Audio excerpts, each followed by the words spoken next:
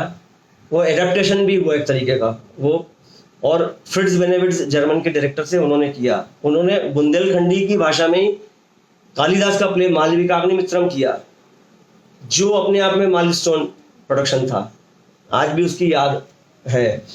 उन्होंने छत्तीसगढ़ी भाषा में वेटिंग फॉर गोडो किया सैमुअल बेकेट का, और वो भी अजूबा था, मतलब लगता ही नहीं था कि सैमुअल बेकेट है, लगता था कि छत्तीसगढ़ का ही कोई नाटक है या बुंदेलखंड का कोई नाटक है। तो एक सिर्फ नाटक के गाने की झलक दूंगा मैं बुंदेलखंडी की, जो कॉकेशियन चॉक सर्कल का है, कि जो कैरेक्टर है रूषा, वो भाई के घर आई है, बच्चे को उसने छीन लिया है, बच्चे को छिपाते हुए एक तरीके से छीना, वैसे सेंस में छीना नहीं है, वो तो छोड़ गई थी महारानी बच्चे को, लेकिन उसने एक तरीके से अपने को दबा छिपा के रखा है उसको, और वो उसकी बहुत खोजबीन हो रही है उस समय के प्रशासन की कि ये बच्चा मिल जाए, क्योंकि बच्चा और राजा का वारिस है और सारी संपत्ति उसके ही हक में जानी है, तो वो बच्चे का ढूंढना बहुत ज़रूरी है, मिलना। और ये बच्चे को ये छिपाती है, तो वो चक्की पीसते हुए गाना गा रही है, और चक्की की रिदम के साथ में कैसे शब्द साथ साथ चलते हैं, वो उसका एक अजूबा उदाहरण है।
अब ये आर घरर की जो रिदम है ये चक्की के राउंड के साथ में मिलती है, तो ये इसमें कोई रिदम देने की जरूरत ही नहीं थी एक तरीके से। अब क्या चल रहा है, साउंड भी ये टक टक साउंड, एक पत्ते का कहीं से साउंड आ रहा है, कहीं से वो टीन में टप टप कोई साउंड आ रहा है, तो अरे घरारे नदिया बहे,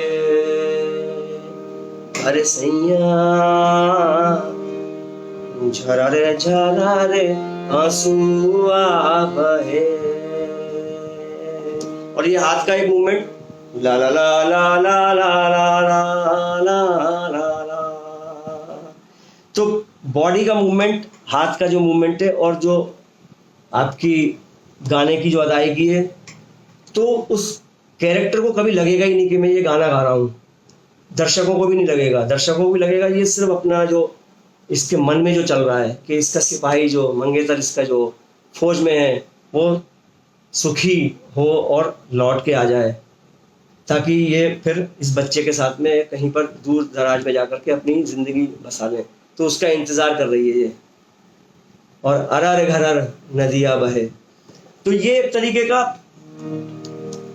ये मध्य प्रदेश की एक लोकल जो बोली है उसके संगीत का एक जादू है। तो ये कैसे बर्टोल्ट ब्रेख्ट जर्मन का और मध्य प्रदेश के एक पर्टिकुलर्स में आकर के वो नाटक का हिस्सा बन जाता है, तो ये कारण जी की एक बहुत बड़ी काबिलियत थी उनकी।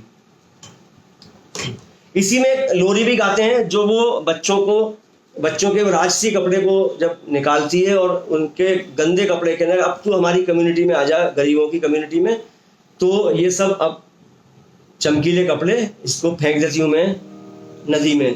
तो इसको मैं सिर्फ 4-5 लाइन सुनाऊंगा।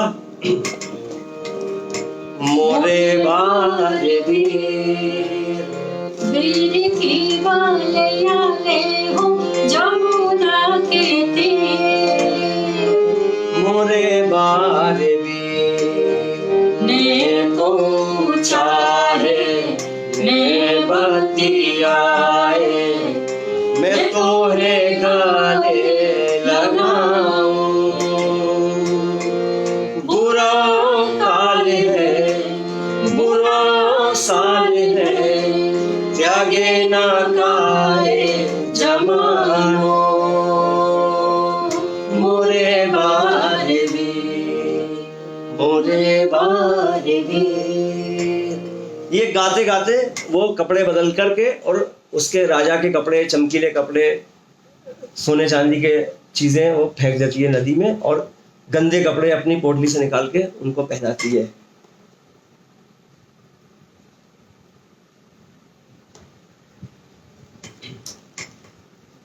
अब इसके बाद में एक प्ले बंसी कौल जी कर रहे थे भारत भवन में रेपर्टरी के साथ में, अंधा युग।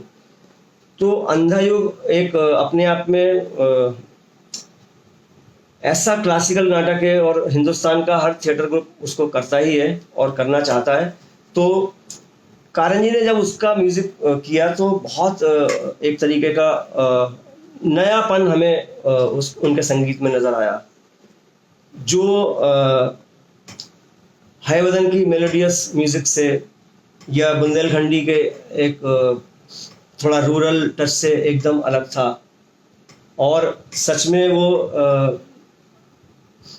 जो युद्ध के बाद की जो एक ट्रेजेडी होती है उनको बताने वाला था। तो नैरेटिव था वो भी, लेकिन फिर भी उसमें एक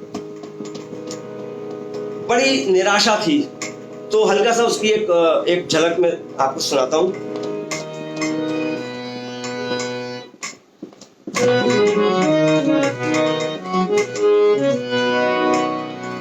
अब उसमें एक अंधा युग में आता है कि शब्द को ब्रह्म कहा गया है कि शब्द जो है वो ब्रह्म है, तो उसकी एक वंदना है।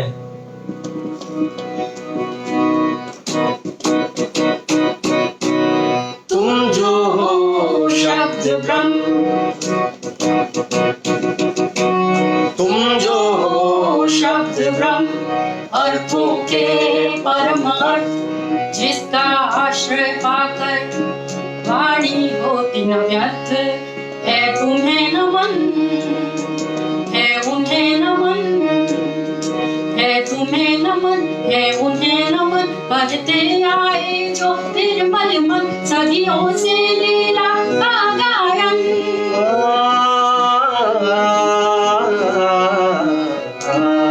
करते आए जो निर्मल मन, सदियों से लीला का गायन।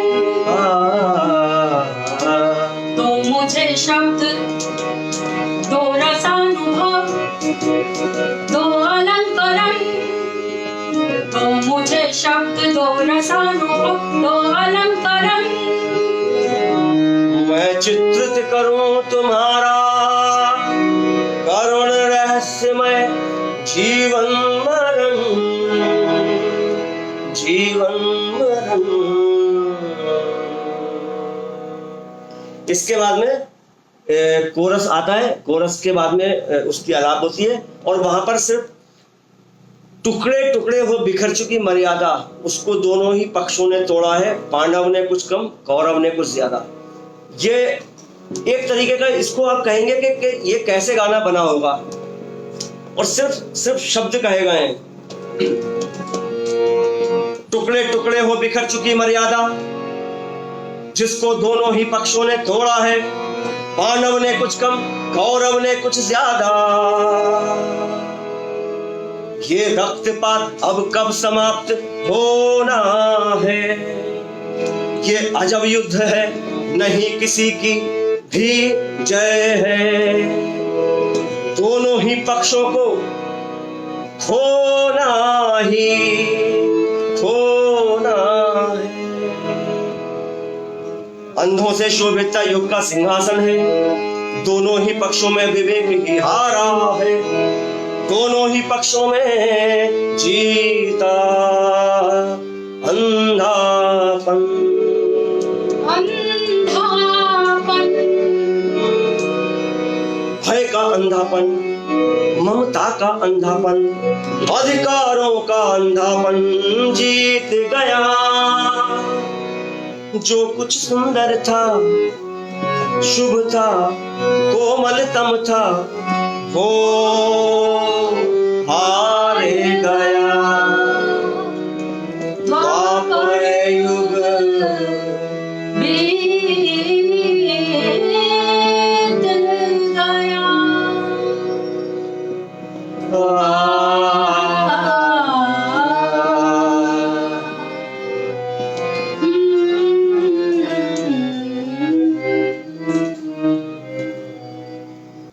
कारन जी ने एक और नया प्रयोग किया कि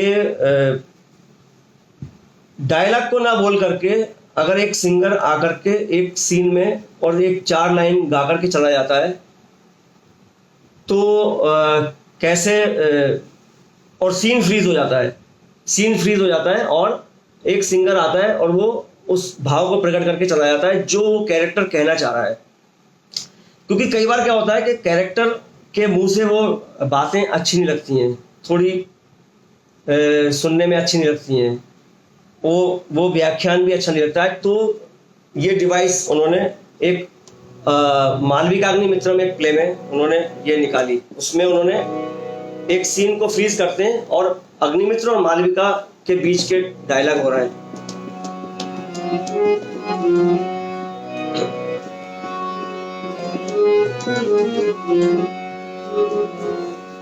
अब अग्निमित्र जो कहना चाह रहे हैं वो गीत में है।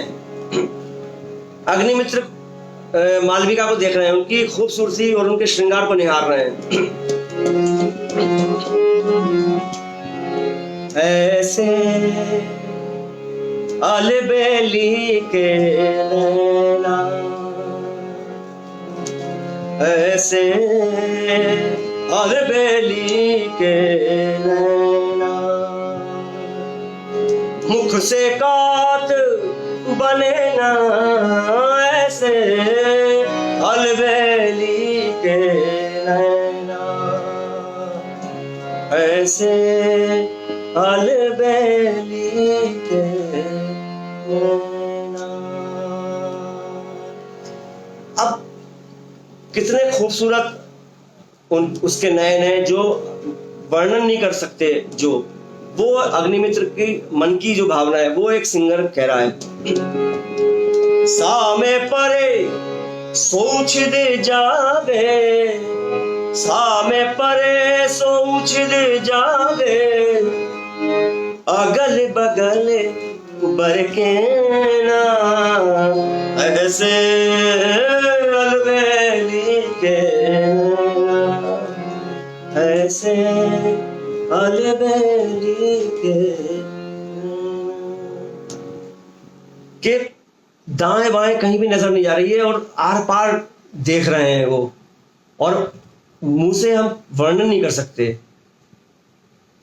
उन एक्सप्रेशन का। तो ये एक नई डिवाइस थी जो हमने थिएटर में देखी कि एक कैरेक्टर आकर के जो मन की बात है वो कह करके और चला जाता है, एक डिम लाइट में स्पॉटलाइट में आता है और चला जाता है। उसके बाद में फिर सीन उसका फ्रीज टूटता है।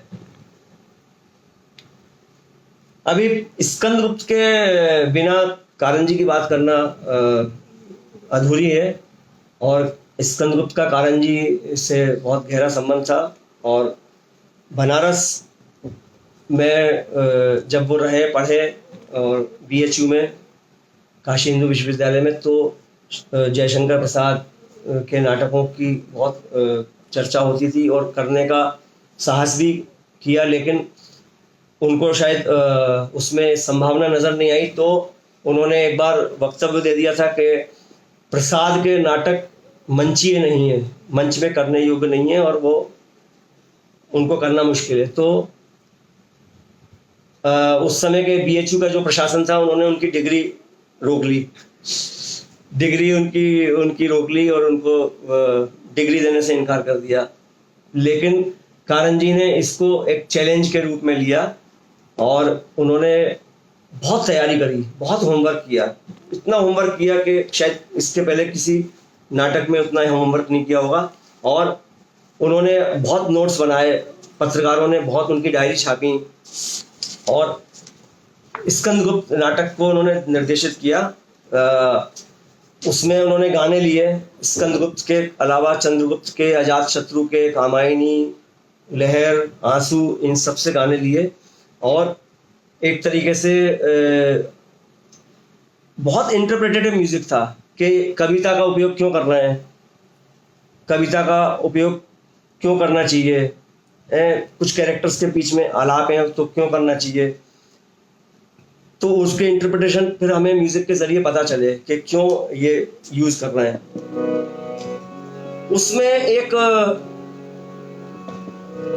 गाना था कि मांझी साहस है खेलोगे। तो ये गाना जब युद्ध की पृष्ठभूमि में है, युद्ध में उनको सैनिकों को ऊर्जा देने के लिए इसके पीछे रखने का उद्देश्य था। और उसके बाद में फिर एक एक्टर की स्पीच होती है जो इस गाने के बैकग्राउंड में चले जाने के बाद में होती है। तो उस एक्टर को इस स्पीच को बोलने का बहुत फायदा होता था और एक वातावरण निर्मित हो जाता था कि जहां पर सब सैनिक युद्ध के लिए नदी के किनारे, जैसे आज हमारे हालात भी हैं ऐसे कि हम घाटियों में और यहाँ पर अपनी युद्ध की तैयारी हमें मजबूरन करनी पड़ रही है। तो वहां पर एक ही चीज है जो उनको जोश दिलाए, ऊर्जा दे, वो एक सैनिक को ऊर्जा देने के लिए उसके जो अधिकारी हैं वो कैसे उनको मोटिवेट करते हैं। तो वो एक सिचुएशन इसमें थी।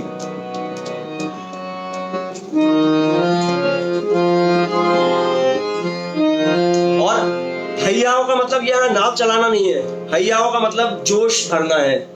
क्योंकि हैयाओं इसमें आया है तो लोग सोचते हैं कि शायद ये नाव खेते हुए लेकर जा रहा है, तो वो नहीं है। इसका हैयाओं का मतलब युद्ध की तैयारी का जोश है।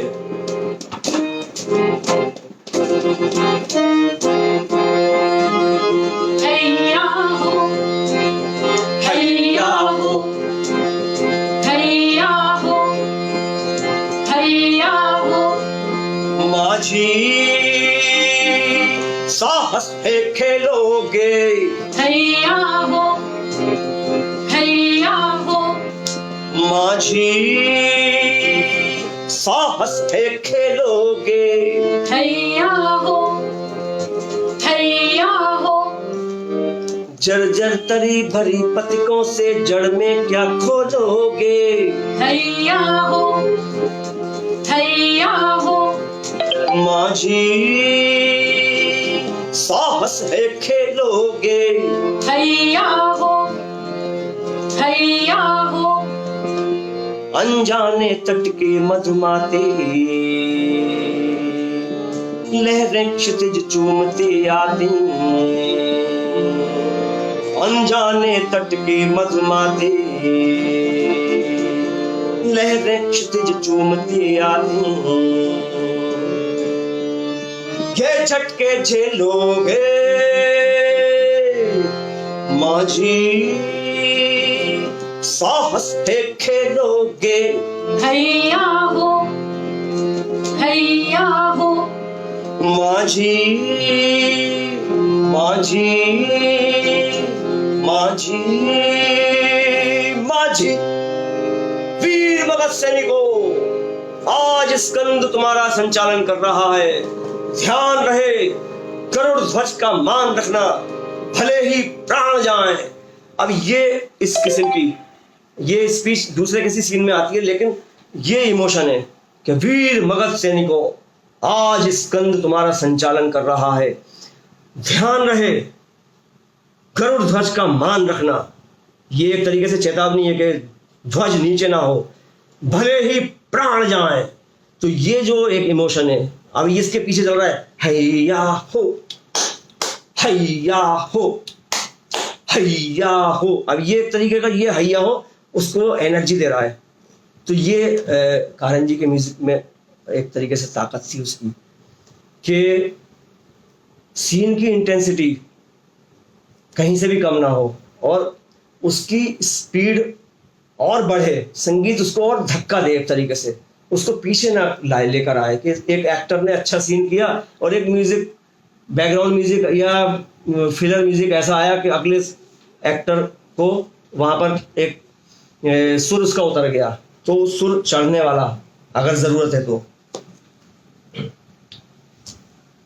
एक ऐसी ही पोइट्री, बड़ी सॉफ्ट पोइट्री इसमें और भी थी, जैसे ये बहुत ही मोटिवेट करने वाला गाना था, तो ऐसी एक बड़ी श्रृंगारिक और रोमांटिक पोइट्री थी, वो एक कितनी डिफरेंट है इससे, आप सुन लीजिए एक बार।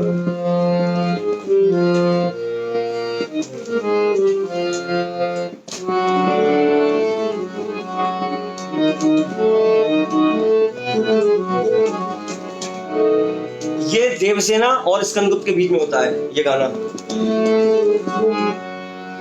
घने प्रेम तरु तले, घने प्रेम तरु तले, बैठे छाहलो भवा तप से, बैठे छाहलो भवा तप से, तपित और जले, घने प्रेम तरु तले, घने प्रेम तरु तले।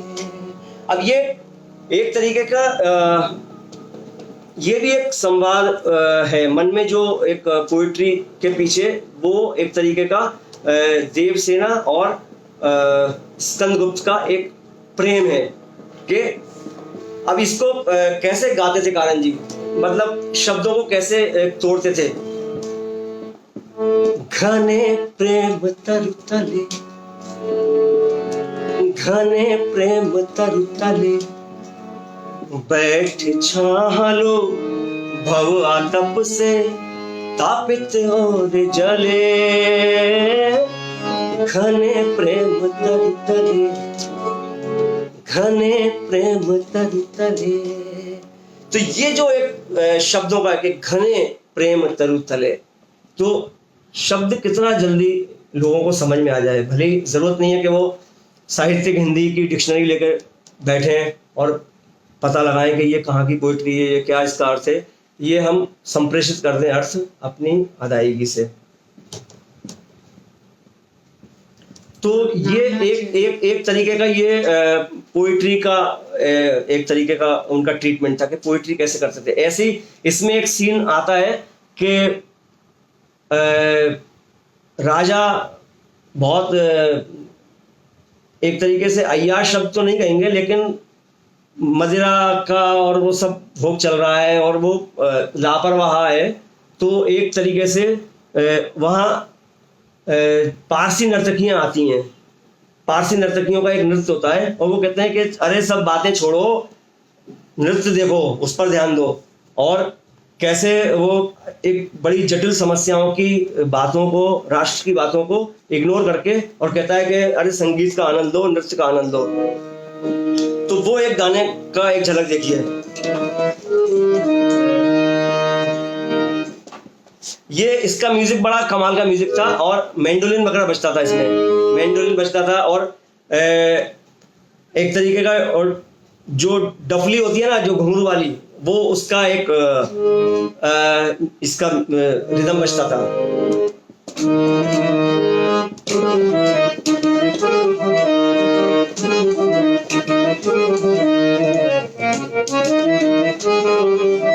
ना ना ना छेड़ना अतीत स्मृति से खींचे हुए बिन तार कोकिल, छेड़ना अतीत स्मृति से खींचे हुए बिन तार कोकिल, छेड़ना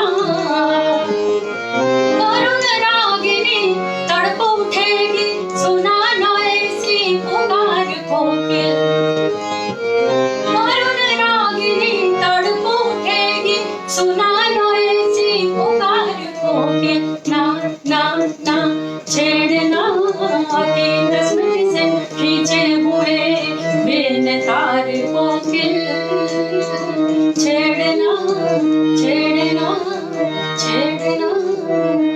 अब इसमें धूम धूम टक धूम धूम टक धूम, और वो जो डपली बजती है जो घुंघरू वाली है, वो जो आप लोगों के घरों में भी होती है, वो उस किस्म का इसका अरेंजमेंट था। जो ये अरेंजमेंट क्यों करते थे, क्योंकि ये म्यूजिक हमारे इस पोइट्री चल रही है या जो एक नाटक का माहौल है, इस नाटक से माहौल के अलग का गाना है। ये समझ लिया कि बाहर से आयातित गाना है, ये गाना बाहर की संस्कृति का है, इसलिए इसका अरेंजमेंट उस तरीके से किया गया था कि दम्बुक वगैरह जो आजकल जो इंस्ट्रूमेंट होते हैं आजकल उस तरीके का उपयोग जैसा होता है गानों में। जो आप मेरे ख्याल से बेली डांसिंग में जैसे आप रिदम देखते हैं, तो बेली डांसिंग में रिदम किस ढंग की होती है, उस किस्म का एक सोच था इस गाने की रिदम के पीछे। तो वो एक अलग कम्युनिटी का लगे, और लगे कि भाई ये दरबार में ऐशो आराम हो रहे हैं, संगीत का जादू है और कहीं कोई समस्या नहीं है, तो ऐसा एक आभास देते थे। ऐसे ही कारण जी ने शब्दों को ही सिर्फ नहीं कंपोज किया, उन्होंने बहुत सारे जगह पर सरगमों को सिचुएशनल उसमें इस्तेमाल किया। तो एक तरीके से एक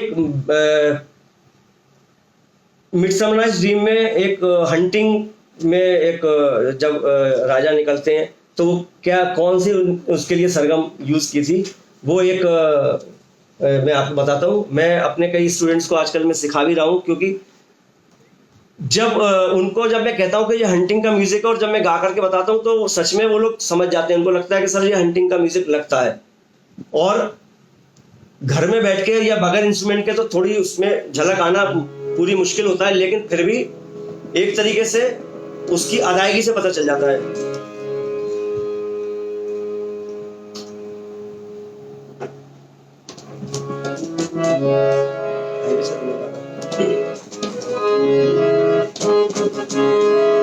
पानी पा सा गा गा सा, पानी पा सा गा गा सा, पानी पा सा ने पानी पानी पानी पा पानी पा सा पानी पानी पानी पानी पा पानी पा सा गा गा सा, पानी पा सा गा गा सा, पा सा पानी सा गा, पा सा पानी सा गा, मा पा गा मा गा सा, मा पा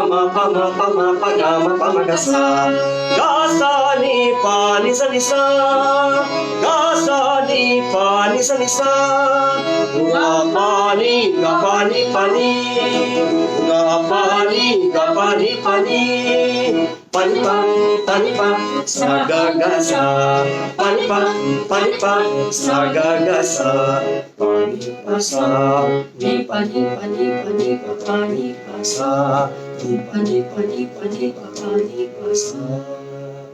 अब ये जब इसमें क्या बचता था आपको अंदाज नहीं होगा। कारण जी जो मैंने आपको शुरू में बताया था, कारण जी जगह जगह से म्यूजिक कलेक्ट करते थे और इंस्ट्रूमेंट कलेक्ट करते थे।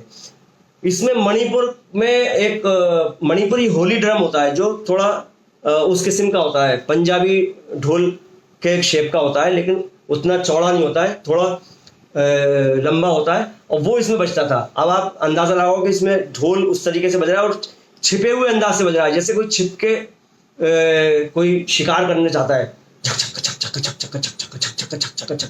तो ये काफी एक तरीका जिसको आजकल के मॉडर्न रिदम में रघु अभी मेरे कुछ दोस्त ने कर्नाटक से जुड़े, छपकी बोलते हैं, जो छपकी स्टाइल का इसमें पैटर्न बजता था, लेकिन बड़ा वो एक ऐसा क्रिएट करता था कि जैसे कुछ बड़ा छिपके कुछ परस्यू कर रहे हैं। तो एक तरीके का ये सरगमों को लेकर के उन्होंने फ्रिट्ज बेनेविट्ज़ के साथ में जब प्ले किया उन्होंने, तो सरगमों को उन्होंने बहुत हाईलाइट किया, बच्चों की छोटी छोटी पोइट्री को हाईलाइट किया उन्होंने, जैसे अक्कड़ बक्कड़ बम्बे को आज लोग यूज़ करते हैं, लेकिन मुझे लगता है कि कारण जी ने बहुत समय के